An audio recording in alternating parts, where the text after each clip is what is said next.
Hey everyone, we're back. We had a small technical issue that cut our live quite a bit. Unfortunately, I still have some decent material to share with you in regards to the 5 mistakes that YouTube creators make in their intros. Allow me to share my screen, and we're going to get started. Right. So the goals of a powerful hook. A hook is the intro of your video when you do it the right way. In the last live video that somehow got cut off, I covered the 5 mistakes, or that's what I tried at least, because we got cut off and I continued talking and some of the material was lost. But we can still, make this a pretty decent session with the materials that we have. So let me continue. The goals of powerful hooks. Remember, that's the intro of your video. These are the ways that you can start them so that people will like what they see and get hooked, grab their attention, and they will continue watching. And that translates into having a much better performing video. So the 3 goals of a powerful hook are: be congruent with the title and the thumbnail. Breaking that congruence is views bait, and in some cases is other stuff. But the point is, you have to be congruent. The second goal is grab the attention of the viewer right away. So don't be boring. Get to them straight, deliver the message, tell them that they are in the right place, and then do it in a way that is somewhat entertaining so that they will continue watching. Set the tone for what the rest of the video is going to look like. What this means is that whatever happens after your powerful hook has to be congruent with it. Actually, let me flip that. When you build your hook, you have to consider the rest of the video to make sure that there is congruency. You don't want to have a hook that is too attention grabbing and then have the rest of your video be nothing like it. Now, let's continue giving, let's break down this simple example.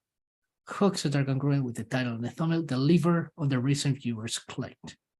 And that not only breaks the whole clickbait and views bait concept, but it also builds trust with people, because they think, I got what I wanted. I can trust this person.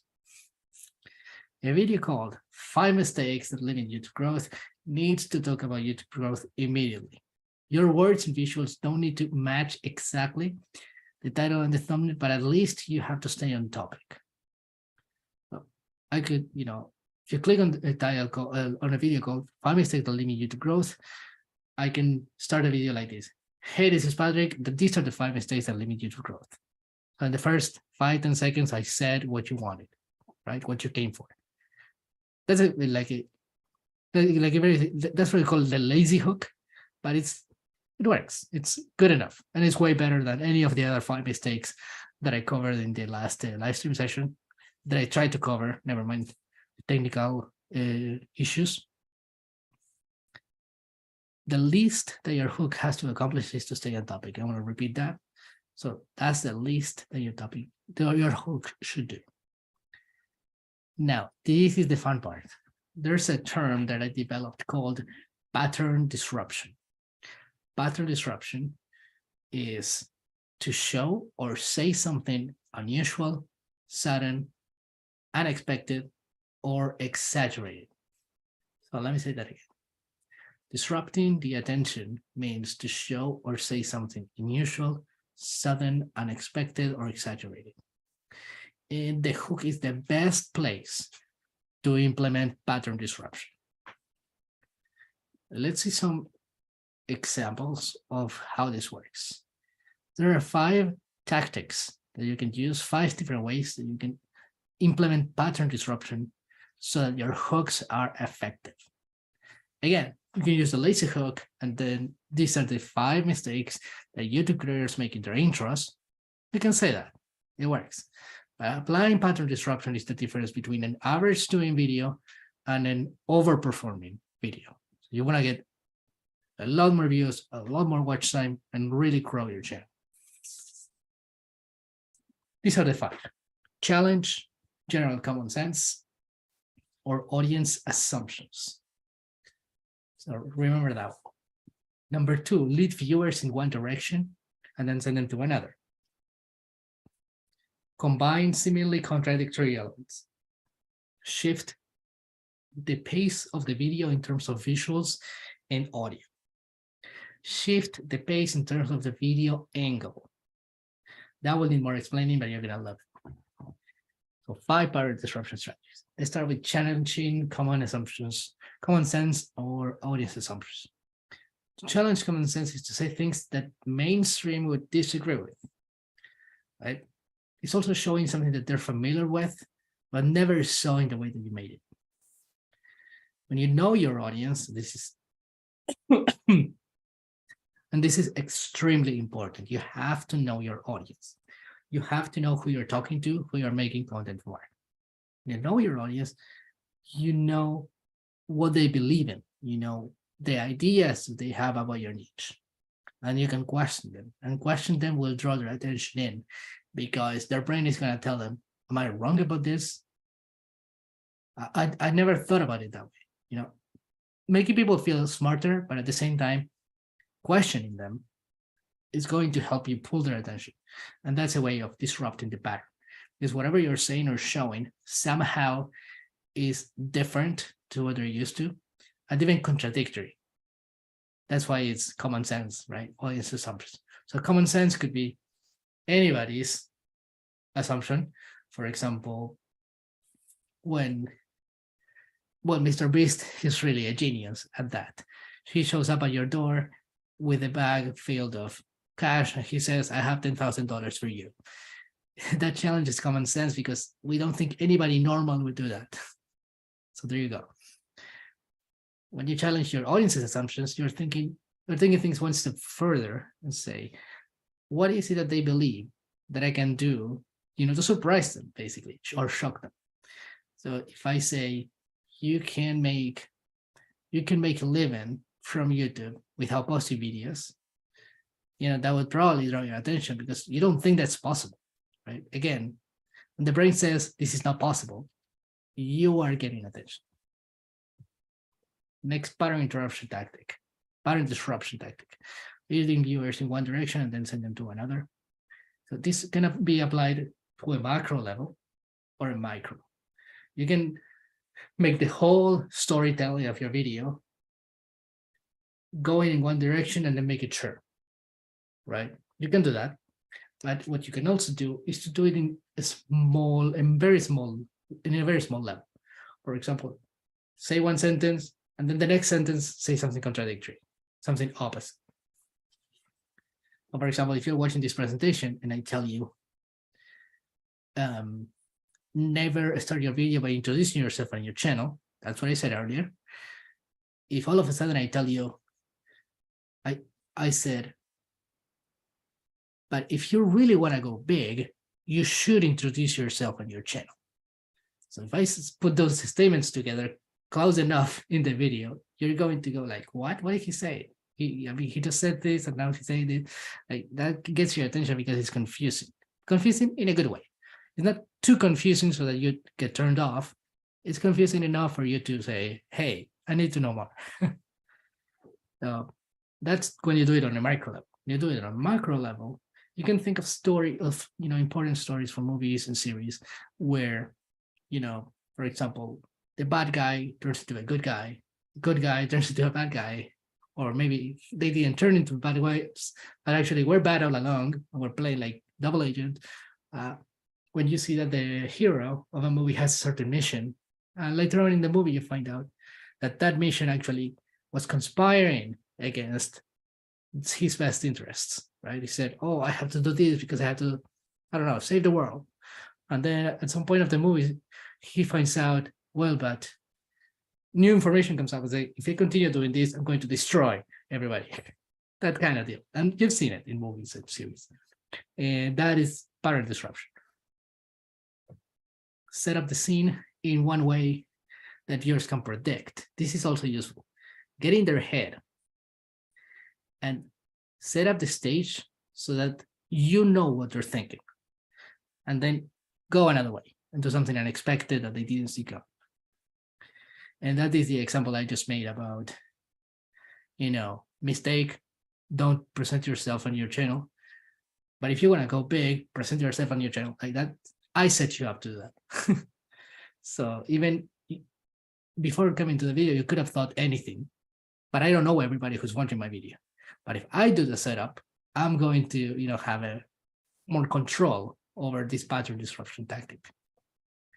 Next, combine elements that are seemingly contradictory. So when I said how to make YouTube videos without how to make money from YouTube without posting channels, I kind of did that too.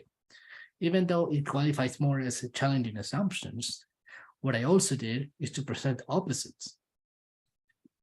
Making money from YouTube, not making videos. Making money from the internet, not knowing how to use a laptop. You know what I mean? You can use contrast constantly. And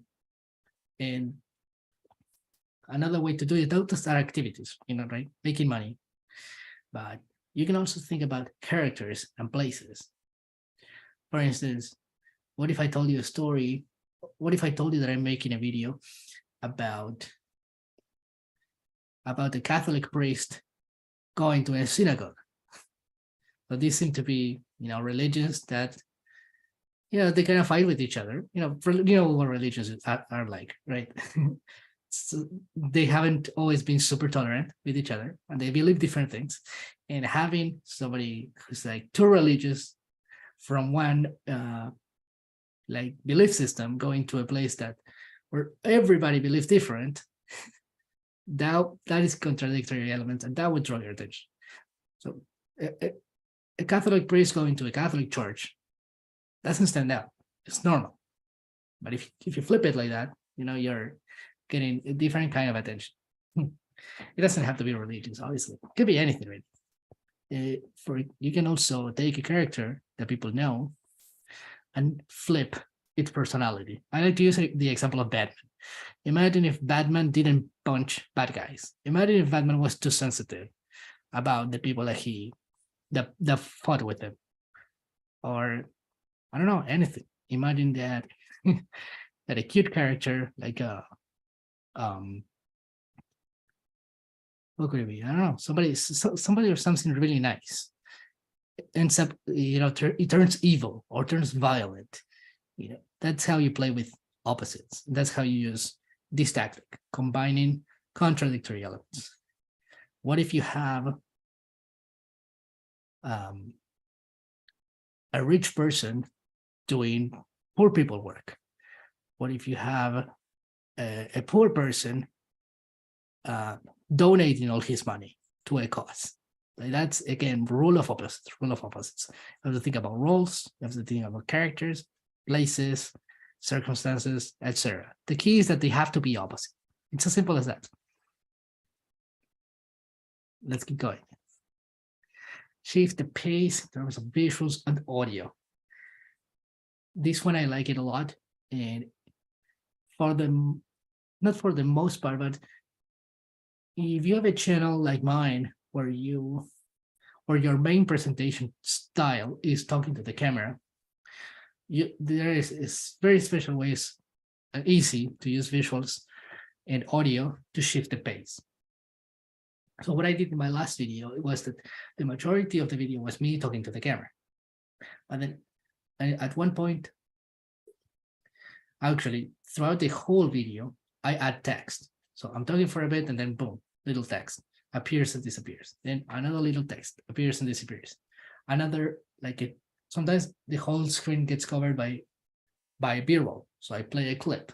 So I'm shifting the pace constantly, because if all you were seeing was me talking to the camera, that would be a static frame. A static frame is something boring that tends to turn people off. So another way of playing with visuals is to change the presentation style altogether. Maybe I could be talking to the camera, but maybe in my next scene, I could be going somewhere else, like outdoors, and film something different. And you would see that the environment changed, that the light changed. And if you were almost if you were not paying attention, if you were like this, watching the video, and then all of a sudden you see me like in the middle of a park with grass and sunlight, you go like, oh, change. And then so that you draw the attention. The best benefit of using this is that it's going to pull people back in when they get distracted. That's why it's great to use many of these. It depends also, there are some variables, extra variables, like your style of videos. Some videos don't need so much like supportive visuals, like constant stimulation, as they say. And some niches hate constant stimulation. You have to know your audience. Okay, that never goes away. You have to know your audience. Then the audio, something you can play with. Use sound effects. What if I lift my phone up, and then when I put it down, you hear a sound effect like boom, like something super strong, and you go like, "What? This is not even heavy, right?" And you see, I'm also combining pattern disruption strategies, contradictory elements being together. Something super light that sounds super heavy, boom. And at the same time, I'm using audio to change the pace. You can use music. You go from one scene to the next. You want the music ideally, but not always to match with that, right? I'm telling a sad story. Put the music. Something sad. You know what sad music sounds like. Happy music. You know that intuitively. And you can do so many more things, but I'm going to stick to what I put in the slide. That is adding B-roll. So we talk about that. It could be stock footage or different shots of yourself or whatever you're recording. Different camera angles. This is actually a very helpful one. So you can see me like this, from the front, or you can put a second camera, filming me from the side and change those two angles from time to time. Another thing, changing the filming environment. So if I start recording outdoors, I did that. If I go to any other place, I'm doing the same thing. The recording format, I wanted to mention this one, which is also related to the next section of this presentation. The recording format could be that instead of having my camera recording me, I could use screen recording and then show my screen and something that I'm doing there. So that also means pattern disruption. You can use something else, for example, playing a short animation. You can take a couple of characters, you know what an animation looks like. Just like a few seconds of the video or 1 minute of the video could be an animation. Zooming in and zooming out or jump cuts, they go together kind of. So what I like to do sometimes is to, make a cut during my editing so that I'm closer or that I'm farther or that I'm left or right. That is going to help, improve my pacing. Visual effects. So, I can make anything appear on my side when I'm doing editing. And adding text and images and music, right? And sound effects. So that's the summary of everything. You can do even more than this, but honestly, you can go really far by creating hooks using this kind of pattern disruption. You can become more creative and do a zoom in that is like slow and progressive, like so many things. This is super fun. I mean, the key here, when I create a template or a presentation, my main goal is not to tell you what to do, just tell you what to do.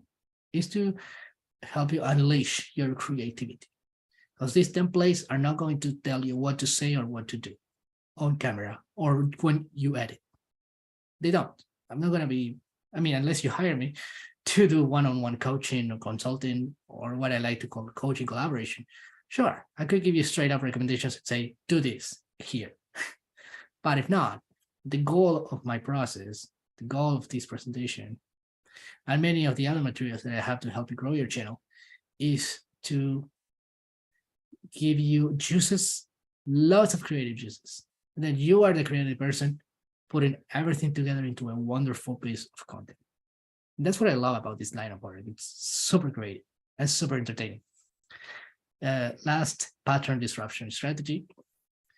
Shift the pace in terms of video angle. make dramatic changes in an angle of your video to capture people's attention. Making a shift in things like video structure, I'm gonna get to that in a second, tone, participants, and location are enough to disrupt the pattern and draw attention to you. Let's use some of these examples that I mentioned here. Structure. You can make a list and say the structure of this video is, 5 tips to grow your YouTube channel. And then I do 2 tips, and then all of a sudden I tell you like an inspirational story about how I learned to create the hooks and how my videos were doing so terrible and how they started doing so much better, and how that allowed me, to grow my channel and make a living doing what I love. I could do that. Every piece of advice can be delivered in the form of a story, and that would completely break the structure, because I would go like tip number 1, this, tip number 2, tip number 3, and then I go with the crazy story, crazy inspirational story, and you go like, wow, this is different. I like it. The tone again applies to the same example. What I did in my last video with the tone is that my tone for the most of the video was informative, sometimes funny, but then at the end I changed the tone completely and I started getting more serious.